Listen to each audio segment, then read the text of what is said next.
But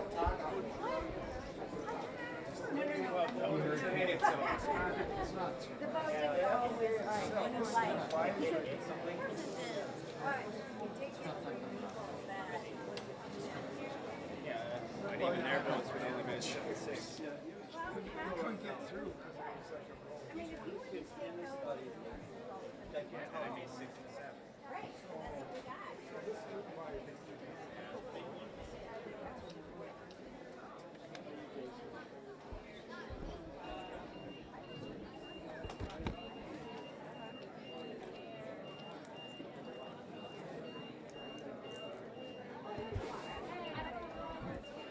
The biomarker data are important for the committee to consider. As you've heard, if we believe that the biomarker data are reasonably likely to predict clinical benefit, it would open up the prospect of accelerated approval.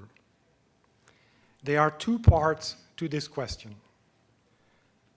First, is there adequate evidence that eteplirsen produced dystrophin? And second, was the amount produced reasonably likely to predict clinical benefit? We are here today to seek approval based on clinical differences in walking ability in addition to dystrophin production. Duchenne is a profoundly disabling and fatal condition without exception. After the age of 13, there's a progressive downward decline. Individual measurements such as the 6-minute walk test may have small day-to-day variabilities, but the course of the disease is consistently downward in the teenage years. Boys with DMD grow to be men with DMD, and they should not be forgotten here today in this discussion. My laboratory was the laboratory which identified the gene responsible for Duchenne dystrophy back in 1986. Sarepta's eteplirsen is designed to block exon 51. Eteplirsen induces a skipping of exon 51 and allowing the production of a shorter, internally deleted, functional dystrophin protein.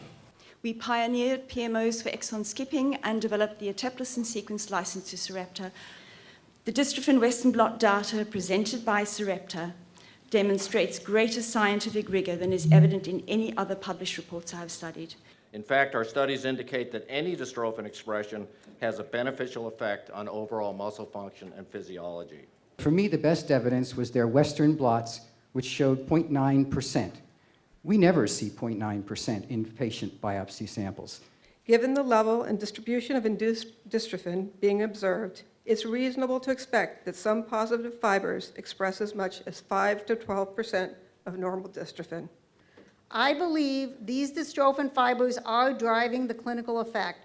Thus, I do believe that dystrophin-positive fibers are a clear biomarker for strength and rescue of muscle. During the course of my career, I've diagnosed and cared for 250 boys with Duchenne muscular dystrophy, more than 20 of whom had exon 51 skippable mutations. Despite optimal care, none of those boys walked beyond 12 years of age. This clearly differs from the eteplirsen 201-202 experience, and where boys continued to walk for 3 to 4 years of treatment at ages greater than 12. We came to very different conclusions. So there's been this discussion about what page exon 51 patients walk to. So the best numbers that we have are 25% at age 16, but actually there's 15% of patients are walking till age 18, perhaps trying to show the way that we've seen the data, that there is not this very large difference in age at loss of ambulation between the treated patients and the natural history patients. Duchenne Connect is the largest online registry, and in 2014, my group published a multivariate analysis looking at all 78 parameters collected and identified that the most strong correlate with age at loss of ambulation was by far the use of steroids. This is using a hard endpoint of age at loss of ambulation. As a physician, I want the option to prescribe eteplirsen. We cannot withhold a safe drug from even one boy who may benefit. 36 prominent scientists and physician experts in Duchenne provided the FDA with a letter clarifying issues raised. Quoting from that letter, we conclude that there is strong evidence of induced dystrophin production upon prolonged eteplirsen exposure. The letter goes on to say, the findings of this trial are sufficiently robust to support the proposed mechanism of action of eteplirsen to provide a plausible explanation for the relative gain in function observed within the treatment group and serve to bolster confidence that there is a positive treatment effect.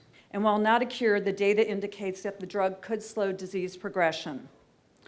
Many leaders in the Duchenne research and clinical communities have voiced enthusiastic support for eteplirsen. And as a science and evidence-based organization, their support carries great weight with us. We urge you to strongly consider all of the tools available to the FDA to allow the earliest possible access to eteplirsen. Thank you.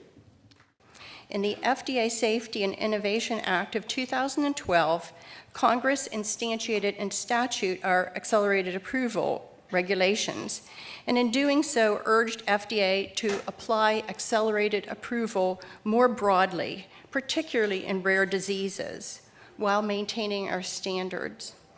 There is agreement that eteplirsen does achieve its primary intended pharmacodynamic effect, that is, production of a truncated messenger RNA. In the case of accelerated approval, this finding can be made based on substantial evidence using a so-called unvalidated surrogate endpoint, believed reasonably likely to predict clinical benefit. Finally, I would note that much of the effort in evaluating a drug development program goes into avoiding a specific mistake, that is, erroneously approving a drug that is not effective. There often is little consideration of another error, which is failing to approve a drug that actually works. In devastating diseases, the consequences of this mistake can be extreme. But most of these consequences are borne by patients who traditionally have little say in how the standards are implemented.